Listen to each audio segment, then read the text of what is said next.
आप सबको पता ही है, कल एक बहुत ही शोकाकुल करने वाली न्यूज़ हम सब के समक्ष आई। हमारे देश के 2004 से 2014 तक प्रधानमंत्री रहे देश के बड़े ही कई मायने में जिनको हम भूल नहीं पाएंगे, ऐसे मनमोहन सिंह जी का निधन हो गया। हम उनकी निधन पे अपनी लोकसभा के तरफ से भी शोक प्रकट करते हैं, गहरी संवेदना प्रकट करते हैं और हमारा ये मानना है कि मनमोहन सिंह जी की शालीनता और विनम्रता एक प्रधानमंत्री के रूप में कभी भुलाई नहीं जा सकेगी। ईश्वर उनके परिवार, उनके मित्रों को ये दुख बर्दाश्त करने की शक्ति दे। वो हमेशा लोगों के दिलों में रहेंगे। प्रधानमंत्री जी नरेंद्र मोदी जी ने स्वयं कल बहुत ही महत्वपूर्ण शब्दों में उनको अपनी श्रद्धांजलि दी है। उसके पश्चात हम सब आपके सामने एक प्रेस कॉन्फ्रेंस के लिए उपस्थित हुए हैं, जिसमें हमारे ज़िले के दोनों ज़िलों के जिलाध्यक्ष हमारी लोकसभा के मनोज त्यागी जी और पूनम चौहान जी साथ में बैठे हैं और साथ ही हमारे तीनों माननीय विधायकगण आदरणीय मोहन सिंह बिष्ट जी, जितेंद्र महाजन जी और अजय महावर जी, आनंद त्रिवेदी जी ने इस प्रेस कॉन्फ्रेंस को लीड किया है। हम लोग आज आपके सामने जो झूठ की दीवार अरविंद केजरीवाल और उनके साथियों ने पिछले 10 साल से खड़ा करने की कोशिश की है, उस झूठ की दीवार की पर्दे हटा करके दिल्ली की जनता को और ख़ासतौर से अपनी लोकसभा की जनता को बताने का एक प्रयास है, जिसके लिए हम प्रेस कॉन्फ्रेंस में बैठे हैं। कई महत्वपूर्ण बातें आज हम अपने आप से करेंगे और हमें दुख इस बात का है कि जिस व्यक्ति ने 2013 से झूठे वादों की झड़ी लगाई, लेकिन उसका झूठा वादा, उसका हर बात से मुकर जाना, वादा करके भुला देना, ये 2024 तक भी, 2025 के चुनाव तक भी उसी स्पीड में जारी है जिस स्पीड में 2013 में वो झूठ बोलना शुरू किए थे। आज 2014 से हम देश के प्रधानमंत्री के रूप में नरेंद्र मोदी को पाए हैं और इसी दिल्ली में वो रहते हैं। इसके बाद भी हम अपने सपनों की दिल्ली नहीं बना सके और इसका एकमात्र कारण है कि दिल्ली में एक आम आदमी पार्टी जैसी झूठी, जन विरोधी, पूर्वांचल विरोधी, दलित विरोधी, इंसानियत विरोधी, कर्मचारी विरोधी, ये जितने हमारे शब्द हैं, इसमें एक भी ऐसा बिंदु नहीं है जिस पर वो हमसे बात कर सके, जहां हमारे सवालों का जवाब दे सके। आपको याद होगा, बहुत समय पहले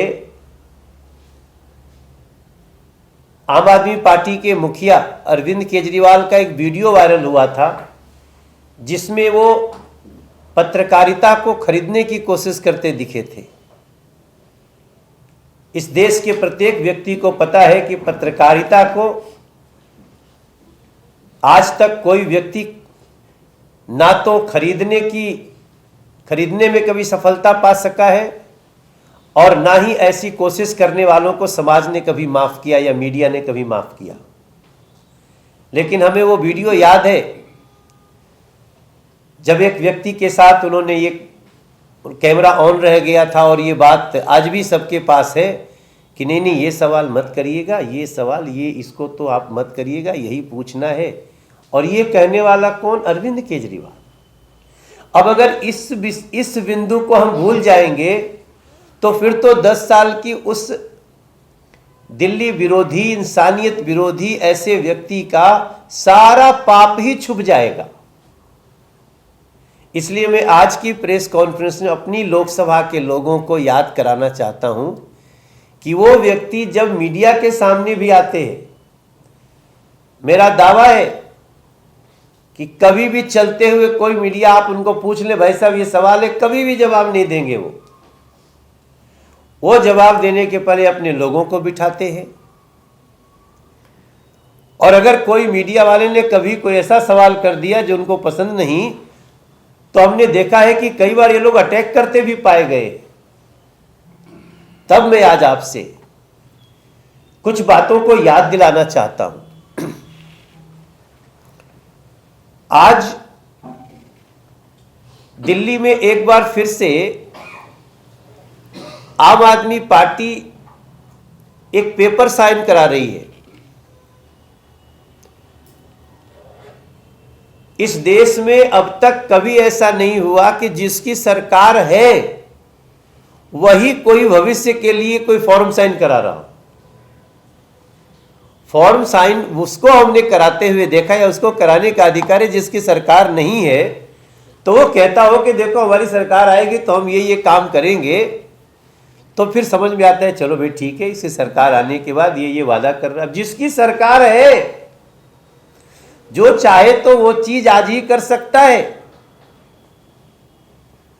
या जो वादा किया पहले वो पूरा कर सकता है। वो पूरा करने की जगह फिर कहता है कि जब हम आएंगे तब आपको ये देंगे। अरे भाई तुम तो आए हुए हो। और आपको याद हो, महिला सम्मान की जब बात हम लोग कर रहे हैं, इसी दिल्ली में 2024 चुनाव के पहले, हे मेरे दिल्ली की माताएं बहनें, हे मेरे दिल्ली के झुग्गी रहने वाले, अनऑथराइज्ड कॉलोनी वाले, कोई नियमित कॉलोनियों में रहने वाले दिल्ली वासीगण, इसी दिल्ली में अरविंद केजरीवाल ने 2024 के चुनाव के पहले भी वादा किया कि हम 1000 रुपया महीना महिलाओं को देंगे। अभी कितना महीना हुआ? हमें लगता है कि 6 महीना की बात है, नहीं 8 महीने की बात है। तो वो क्यों वादा किए थे? आपकी तो सरकार है। तो ऐसे व्यक्ति के झूठ को अगर हमने नहीं चिन्हित किया तो वो दिल्ली का वैसा ही नुकसान करेगा जैसे लहलहाते खेत में कोई ऐसा जानवर घुस जाए जो सारा किसान का फसल खराब कर दे। अब आप देखिए, हद तो तब हो गई कि पेपर साइन करा रहे हैं लेकिन नोटिफिकेशन नहीं निकाला। सरकार आपकी, कैबिनेट आपकी, आप एक नोटिफिकेशन निकाल देते और घर घर जाइए, बहुत अच्छी बात है, साइन कराइए, लेकिन एक वेबसाइट बना देते। जो नौकरी पेशा आदमी है वो आपका फॉर्म साइन करने की जगह वो वेबसाइट निकालेगा, ऑनलाइन जाएगा, योग्यता पता करेगा और अप्लाई कर देगा। लेकिन नहीं, वेबसाइट नहीं है, कोई योग्यता नहीं है, और अपने लोगों को छोड़ दिया कि इस फॉर्म के बदले 2000 रुपया लो, जिसको जहां कमाना है कमाओ। कई जगह महिलाओं ने जो नंबर दिया उसी नंबर पे उसका अकाउंट हैक करके पैसे भी निकलने का समाचार आ। तो ये जो प्रवृत्ति है आज 2024 के दिसंबर में दिख रही है आम आदमी पार्टी की, यही प्रवृत्ति इनकी दिखी 2013 में। अब आप स्वयं देखिए, कुछ बातें हम आप सबको याद करा रहे हैं। आज उत्तर पूर्वी लोकसभा की इस प्रेस वार्ता में, जिसमें हम सभी यहाँ पर अपने सांसद जी के समेत तीनों विधायक हमारे यहाँ मौजूद हैं, हमारे दूसरे जिलाध्यक्ष भी हैं, हमारे जोन चेयरमैन भी हैं। दिल्ली सरकार ने पिछले 10 साल में किस तरह से दिल्ली की जनता को ठगा है, और भ्रष्टाचार पूरे दिल्ली में फैला के रखा है, इसके विषय में थोड़ी चर्चा हुई। आदरणीय सांसद जी ने और तीनों विधायकों ने भी अपने संक्षिप्त में विषय को रखा। मैं सिर्फ एक बात आपके ध्यान में दिलाना चाहती हूँ कि 5 विधानसभा हमारी इस उत्तर पूर्वी जिले में आती है और 5 विधानसभा में हमने जो आरोप पत्र जो बनाया है, ये हमने प्रत्येक वर्ग को उसके पास जाकर अपने इस ऑफिस में बैठ के नहीं बनाया। हम जनता के बीच में गए, जनता ने जो हमें बताया उसी के आधार पर ये आरोप पत्र हम उनके सामने प्रस्तुत कर रहे हैं। चाहे महिलाओं को लेकर बात हो, झुग्गी झोंपड़ी में जो हमारे भाई बहन रहते हैं उनको लेकर बात हो, युवाओं को लेकर बात हो, एससी वर्ग को लेकर बात हो, किसी समाज को लेकर बात हो, व्यापारियों को भी लेकर बात हो, किस तरह से अरविंद केजरीवाल ने एक भी वर्ग के हित में कोई काम नहीं किया। और आज वो महिला सम्मान निधि की बात करते हैं, तो मैं पूछना चाहती हूँ आपके माध्यम से कि उन्हीं की ही स्वाति मालीवाल को उन्होंने अपने ही ऑफिस में बिठवाया और उन्हीं के ही विधायकों ने किस तरह से, आप सब जानते हैं कि 4-5 विधायकों ने महिलाओं के साथ किस तरह से दुर्व्यवहार किया, आप सब इसके साक्षी हैं। तो आज वो किस बात से, किस मूड से महिला सम्मान की बात करते हैं। और आज जगह जगह जो होर्डिंग लगे हैं कि भाई वो तो केजरीवाल जैसा, तो शर्म आनी चाहिए ऐसे भाई पर जिसने अपनी ही बहनों के घर में उनकी बहनों, उनकी बेटियों को, उनके युवाओं बेटों को और उनके पतियों को इस शराब की नगरी में छोड़ने का काम किया। ऐसे भाई पे लानत है और दिल्ली की कोई भी बहन, मैं नहीं समझ सकती कि ऐसा भाई चाहती भी होगी। तो केजरीवाल जी, जिस तरह का दोहरा चरित्र आप रखते हैं जनता समझ चुकी है। भारतीय जनता पार्टी मोदी जी की गारंटी की सरकार दिल्ली में बनने जा रही है और दिल्ली मोदी की गारंटी के साथ विकास की राह पर चलेगी। बहुत बहुत धन्यवाद। आज दिल्ली उस गम को नहीं भूली है। एक तरफ भ्रष्टाचार की चर्चा है तो दूसरी तरफ यहाँ पर दंगों की भी चर्चा है। सांसद जी ने झुग्गियों में काफ़ी प्रवास किया, अपना जीवन झुग्गियों से शुरू भी किया। ये सरकार जब आई थी तो इन्होंने झुग्गी वासियों को बहुत बड़े सपने दिखाए थे। मैं अपने मीडिया के सभी मित्रों से ये निवेदन भी करूंगा कि झुग्गियों में जो डोसिप द्वारा शौचालय या झुग्गी के लोग अपना जीवन यापन कैसे कर रहे हैं, उसके बारे में एक बार उस रिपोर्ट को भी आपको दिखाना चाहिए। झुग्गी वालों को इन्होंने क्या सपने दिखाए थे। जब सांसद जी भी झुग्गियों में रात्रि प्रवास पे रहे या भाजपा के कार्यकर्ता रहे, तो एक तरफ ये अपने लिए शीश महल बनाते हैं, सोने के कम्बोर्ड पर को ये यूज करते हैं और झुग्गी वासी डूसिप का वो शौचालय जिसमें घुसना भी मुश्किल हो, वो अपना जीवन यापन कैसे करते हैं। तो इस सरकार का जाना तय है, क्या वो झुग्गी वासी और अनऑथराइज हो, भ्रष्टाचार में डूबी हुई सरकार को जाना पड़ेगा और मोदी सरकार को और भारतीय जनता पार्टी की स्वच्छ सरकार दिल्ली में जनता लाने के लिए आतुर है। आप सभी का बहुत बहुत धन्यवाद।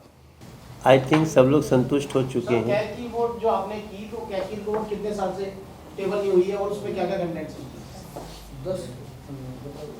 10 वर्षों से कैग की रिपोर्ट पड़ी है। उसमें बहुत से दिल्ली सरकार के अंतर्गत जो घोटाले हुए थे, जो फंड का मिसयूज किया था, तो उसकी रिपोर्ट के लिए हमने बार बार कहने के बाद अब हम हाईकोर्ट में गए हैं। विधानसभा का सत्र जल्दी से जल्दी बुलाया जाए और जिससे कि कम से कम ये ऑन टेबल के साथ सरकार की जो घोटाले हैं उनका पर्दाफाश। जब से ये सरकार आई है तब से एक वर्ष भी सीएजी की रिपोर्ट, यानी अपनी ही सरकार की ऑडिट रिपोर्ट इन्होंने सदन पटल पर नहीं रखा। इसको ही स्पेशल सेशन बुलाया जाएगा इसके लिए? निश्चित रूप से विधानसभा अभी तो ये मामला कोर्ट में है और मुझे लगता है हम लोग इसके लिए कोर्ट में भी गए हैं, तो इसका फैसला आशा करते हैं कि जल्दी आना चाहिए। मनोज जी, एक बार फिर से आरोप रिपीट किया गया आम आदमी पार्टी की तरफ से कि इस बार जो कांग्रेस चुनाव लड़ रही है वो बिल्कुल बीजेपी की बी टीम बनकर के चुनाव लड़ रही है, बल्कि ये तक कह दिया गया कि बीजेपी ही सब चीजें कांग्रेस की तय कर रही है, फंडिंग भी कर रही है। कांग्रेस और आम आदमी पार्टी साथ में चुनाव लड़े भाई। अभी तो ज्यादा दिन नहीं हुआ। यहाँ का जो प्रत्याशी था वो कांग्रेस का था, यहाँ आम आदमी पार्टी का था ही नहीं।